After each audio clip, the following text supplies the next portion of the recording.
সবাইকে সুপ্রভাত, good morning, Radhe Radhe, শুভ রাধাষ্টমীর অনেক অনেক শুভেচ্ছা। দেখো আকাশে বাতাসে পুরো শরতে ছেয়ে গেছে, আর রাধাষ্টমীতেই যেন মনটা সবার ভরে যাওয়ার মতো আবহাওয়াটা। তাই রাধাষ্টমীর দিন সকালবেলায় ফুল তুলতে এসেছি, এই জন্যে তোমাদেরকে সকাল থেকে ভিডিওটা দেখানোর চেষ্টা করছি। তাই জন্য তোমাদেরকে বললাম সুপ্রভাত বা গুড মর্নিং, যেটাই বলেছি। তো দেখো আবার ফুলগুলো সব তুলে নিই। এরপর ফুলগুলো তুলছি আমি, আমার ছেলে ক্যামেরা করছে। তো অনেক ফুল ফুটেছে, মন যেন ভরে যায় ফুলে ফুলে, সেইভাবে যেন ফুল ফুটেছে। তো ফুলগুলো কতটা সংগ্রহ করতে পারছি সেটা দেখি।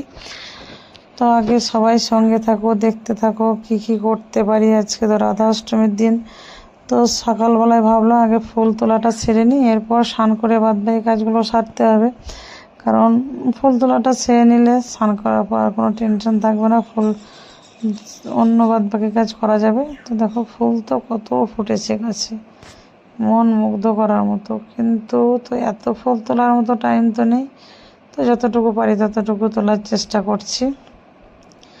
দেখো কার কেমন লাগে। আকাশটা যেন পুরো শরতে ছেয়ে গেছে, আকাশে বাতাসে শরতে শারদ গন্ধে একদম মোমো করছে, তাই মনে হচ্ছে। আকাশটা একদম হালকা মেঘ, হালকা রোদ, পুরো একদম শরতের ছাওয়া। তো দেখো অনেকদিন পর একটা হলুদ গোলাপ ফুল ফুটেছে, সেটা একটা তুলে নিয়েছি গোপালকে দেওয়ার জন্যে। গোপাল বলো, রাধারানী বলো, সবাইকে এক অংশে সবই তাদেরকে দেওয়ার জন্যে। তো দেখা যাক তাদের জন্য কতটুকু কি করতে পারি, তারা আমাকে দিয়ে কতটুকু কি করিয়ে নেয় সেটা তাদের ব্যাপার। তো দেখো, দেখতে থাকো সবাই। দেখো বন্ধুরা, ফুল তুলতে এসেছিলাম, তো ফুল তোলা মোটামুটি শেষ হয়ে গেছে। আজকে তো রাধাষ্টমীর দিন, তো এবার স্নান করার পর যাই হোক একটু ঠাকুরের সেবার ব্যবস্থা যতটুকু পারবো করার চেষ্টা করব। তো ফুল তুলতে আসলাম, তখন রোদ ছিল, দেখো বৃষ্টিও পড়তে লাগলো। তো যাই হোক জন্মাষ্টমীর দিনে বৃষ্টি হয়েছে, রাধাষ্টমীর দিন কি বাদ যায়। আজকে এই দিনগুলোতে বৃষ্টি হলে অবশ্য ভালোও লাগে। তো চলো সবাই দেখতে থাকো আগে কি কি করতে পারি। দেখো অনেক ফুল তুলেছি, এক ঝুড়ি। এবার দেখো স্নান করার পর ঠাকুর ঘরে আসলাম, কিন্তু গোপালকে জাগানো আজ হয়ে গেছে, তাই জন্যে ঠাকুর ঘরে। তো এখন আর কি করব, আগে অন্য কাজগুলো সেরে নিই, তারপর না ঠাকুরের পুজো দেবো। দেখো একটু ঠাকুরের জন্য সুজির পায়েস বানাবো ভাবছি, সেটার জন্য রান্নাঘরে চলে আসলাম। রান্নাঘরে এসে দেখো কড়াইতে বসিয়ে দিয়েছি, ঘি নিয়েছি, সুজি, চিনি সব কিছুই নিয়ে নিয়েছি, তেজপাতা, এলাচ। তো সুজির পায়েস তো বানাবো। তো চলো দেখো কেমন করে বানাই। দেখো কড়াইয়ে ঘি দিয়ে দিলাম,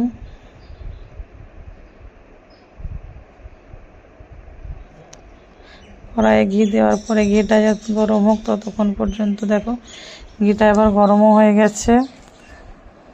তো ঘিয়ে দেখো কতগুলো এলাচ আর তেজপাতা দিয়ে নাড়াচাড়া করে নিলাম। এবার পরিমাণ মতো সুজিটা দিয়ে দেবো, যতটা আমি করব। সুজিটা দিয়ে নাড়াচাড়া করে নিতে হবে। তো ঘিয়ের পরিমাণটা একটু বেশি দিতে হয়, নাহলে ভালো লাগবে না, কেন মাখা মাখা হয়ে গেছে ঘিটা। দেখো তো একটু ভাজতে হবে, টাইম লাগবে। তো ভাজছি, এটা ভাজতে ভাজতে যতক্ষণ টাইম লাগে ততক্ষণে তো অন্য কোনো কাজ তো সারা যাবে, কিন্তু এটা না লাল দিলে না, তাই এক সাইড লাল হয়ে যাবে, পড়ে যাবে, এক সাইড সাদা হয়ে যাবে। এই জন্য এটা কন্টিনিউ নাড়তে হবে। এবার এতে দেখো দুধ দিয়ে দিচ্ছি, ভাজা তো হয়ে গেছে। এটা পায়েস করবো বলে খুব লাল করে ভাজিনি, তো দুধটা দিয়ে দিলাম। এটা শুধু দুধ দিয়ে দিচ্ছি, জল দেওয়ার দরকার নেই, এটা ফুটে সেদ্ধ হয়ে গেলে রেডি হয়ে যাবে। তো দেখো প্রায় ফুটতে আরম্ভ করেছে, এবার এটা সেদ্ধর দিকে এসে গেছে।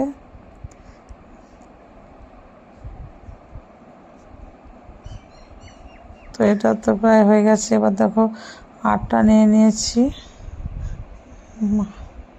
সুজিতে দেখো চিনিটা দিয়ে দিলাম। চিনিটা দিয়ে নাড়াচাড়া করে একটু ফুটলে তারপরে সুজির পায়েসটা রেডি হয়ে যাবে। চিনিটা গলে আর চিনির জলটা একটুখানি জমে আসলে সুজিটা রেডি হয়ে যাবে। দেখো আটাতে ঘিয়ের ময়াম দিয়ে রেখেছিলাম, সেটা মেখে নিলাম। আর সুজিটাও দেখো এবার জমা জমা হয়ে গেছে, এটা রেডি হয়ে গেছে। তো এটা থালায় ঢেলে নিলে রেডি হয়ে যাবে। এবার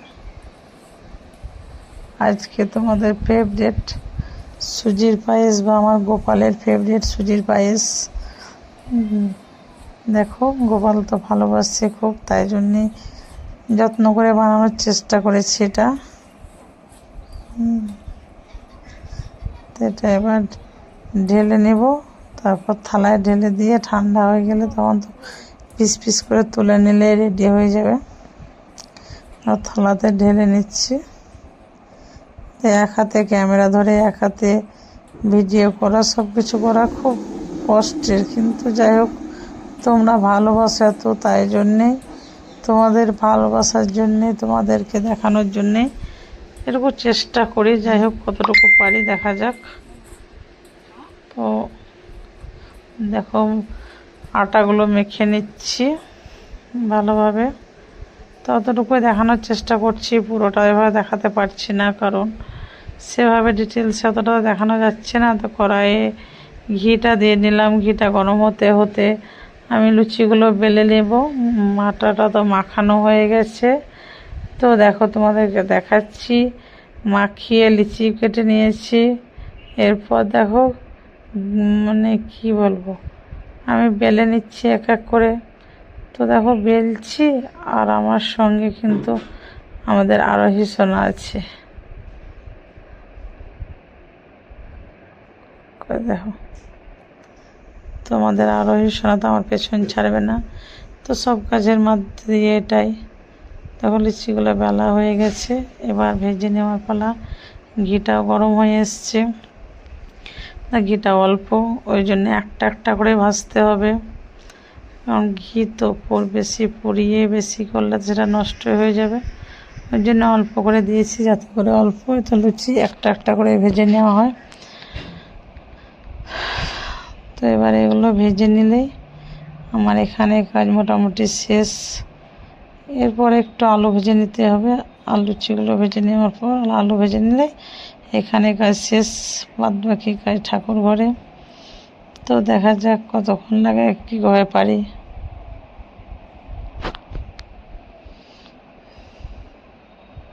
দেখো লুচি ভাজা হয়ে গেছে, লুচি সবই ভাজা শেষ। তো কড়াইয়ে হালকা ঘি আছে অল্প, এতেই আলুগুলো ভেজে নেব। আলুটা নিয়ে রেখেছিলাম আগেই, তো আলুটা যাই হোক ভেজে নেব, তাহলে আমার রান্নাঘরে কাজ মোটামুটি শেষ। দেখো আলুটা ভাজা হয়ে গেছে, এবার আমি ঠাকুর ঘরে চলে এসেছি। তো ঠাকুর ঘরে দেখো গোপালকে স্নান করানোর জন্যে গামলাতে কিছু ফুল, অন্যান্য ফুল, কিছু গোলাপের পাপড়ি, সব কিছু একসঙ্গে নিয়ে নিচ্ছি গোপালকে স্নান করাবো বলে। দেখো নিয়ে নিয়েছি। তো এবার গোপালকে জামা কাপড় খুলে ওকে রেডি করে নেব। দেখো সব কিছু খুলে রেডি করে নিয়েছি। এবার ওকে ওর আসনটাও আমি রেডি করে দিয়েছি, যাতে স্নান করানোর পর বসাতে পাই। এবার দেখো গোপালকে একটু ঘি মাখিয়ে নেব, কারণ স্নান করানোর আগে একটু ঘি মাখিয়ে দিতে হয়। তো একটু ঘি মাখিয়ে নেব, ওকে ভালোভাবে মালিশ করে দেব। তো ওকে ঘি দিয়ে দিলাম, আর ঘি দিয়ে ওকে ভালোভাবে ম্যাসেজ করে করে করে ঘিটা মাখিয়ে দিচ্ছি, যাতে করে ওর স্বস্তি পায় বা ভালো লাগে। ওই জন্যে দেখো ম্যাসেজ করে করে ঘিটা মাখিয়ে দিচ্ছি। ওকে একটু ম্যাসেজ তো করে দিতে হয় কোনো না কোনো টাইম। দেখো এবার ওকে স্নান করিয়ে দেবো, ওর দুধ দিয়ে স্নানটা করিয়ে নিই। দুধ দিয়ে হয়ে গেল স্নান করানো।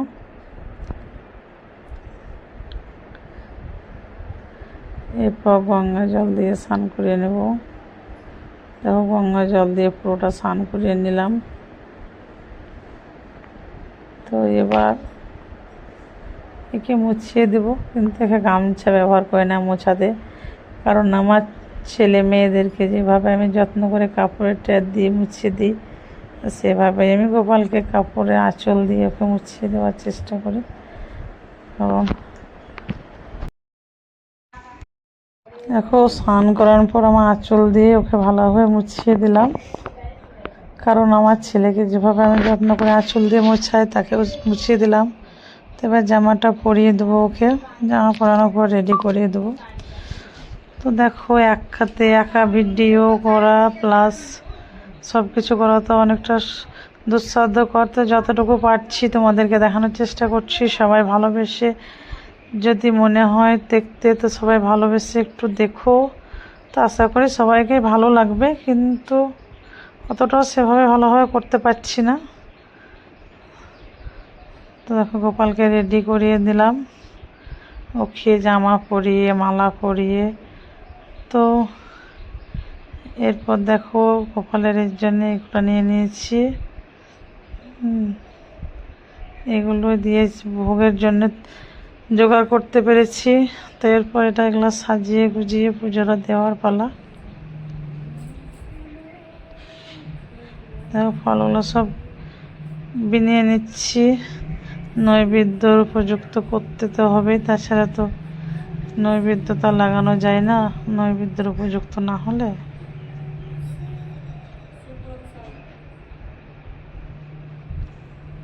দেখো এইটুকু করে নিয়েছি নৈবেদ্যের উপযুক্ত। দেখো ঠাকুরের ব্যাপারে যেটুকু জোগাড় করে দিয়েছি সেটুকুই ফল মিষ্টি ভোগ নৈবেদ্য দেওয়ার চেষ্টা করেছি। তো এখনও সব কিছু সম্পূর্ণ সারা হয়নি, সব কিছু রেডি করে নিয়েছি। এবার দেখা যাক কতক্ষণে সেরে উঠতে পারি। দেখো এতে আজকের মতো রাধা অষ্টমীর ভোগ লাগানোর সমর্পণ এটুকুই ভগবান আমাকে জোগাড় করে দিয়েছে, সেটুকুই পেরেছি। তো কার কেমন লাগছে সেটা একটু বলো। সবাইকে রাধে রাধে, সবাইকে রাধারানী কৃপা হোক, আমাকে সবাই আশীর্বাদ করো যাতে রাধারানী কৃপা পাই। রাধে কৃপা হলে তো কৃষ্ণ কৃপা হয়। হরে কৃষ্ণ কৃষ্ণ কৃষ্ণ হরে হরে, হরে রাম রাম রাম হরে হরে।